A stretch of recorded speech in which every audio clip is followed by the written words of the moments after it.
देवगिरी बंगल्यावर राष्ट्रवादीतल्या ज्येष्ठ नेत्यांचं मंथन सुरू असल्याचं कळतंय। भुजबळ, वळसे पाटील आणि दत्ता भरणे हे सुनेत्रा पवारांसोबत चर्चा त्यांची सुरू असल्याचं कळतंय। आज आणि उद्या होणारी राष्ट्रवादीची बैठक अचानक रद्द झाली आहे। बैठक रद्द झाल्यानंतर राष्ट्रवादीचे नेते देवगिरी बंगल्यावर पोहोचले। राष्ट्रवादीतल्या धुसफुशी संदर्भात ही चर्चा असण्याची शक्यता आहे। पद्मेश पवार आमचे प्रतिनिधी अपडेट देत आहेत। पद्मेश,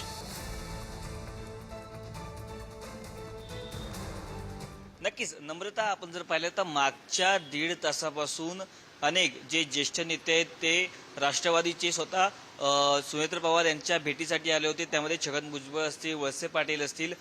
5 ते 10 मिनिटांपूर्वीच अनेक जे नेते आहेत ते आता हळूहळू बैठक संपवून निघून गेलेले, कारण आज मंगळवारी दर आठवड्याला राष्ट्रवादीची एक बैठक होत असते, ती आज रद्द झाली, ती उद्या ढकलण्यात आली, उद्या देखील रद्द झाली। त्यानंतर आपण पाहिलं तर अनेक काही ज्येष्ठ नेते ते स्वतः सुनेत्र पवार यांना भेटण्यासाठी आले होते आणि मुख्यतः आपण जर पाहिलं तर आज दुपारी महायुतीची एक समन्वयाची बैठक झाली, तेव्हा त्या बैठकीसाठी भुजबळ देखील हजर होते। त्या बैठकीमधील काही तपशील देखील सुनेत्र पवार यांना भुजबळांनी दिलेला आहे आणि त्याचबरोबर विधान परिषदेच्या ज्या निवडणूक आहेत त्या अनुषंगाने देखील ही माहिती बैठकीमध्ये झाली असल्याचे आपल्या समोर येते। कारण समन्वय साधून ज्या जागा आहेत त्या आपल्याकडे कशा घ्यायच्या या संदर्भात राष्ट्रवादीमध्ये देखील मंथन सुरू असल्याचं पाहायला मिळते। कारण पाहायला गेलं तर रायगडची जागा असेल किंवा अन्य काही जागा असतील त्या राष्ट्रवादीला हव्या आहेत आणि त्या संदर्भात काही माहिती देखील किंवा काही चर्चा देखील या संदर्भात झाल्या असल्याचं कळतंय।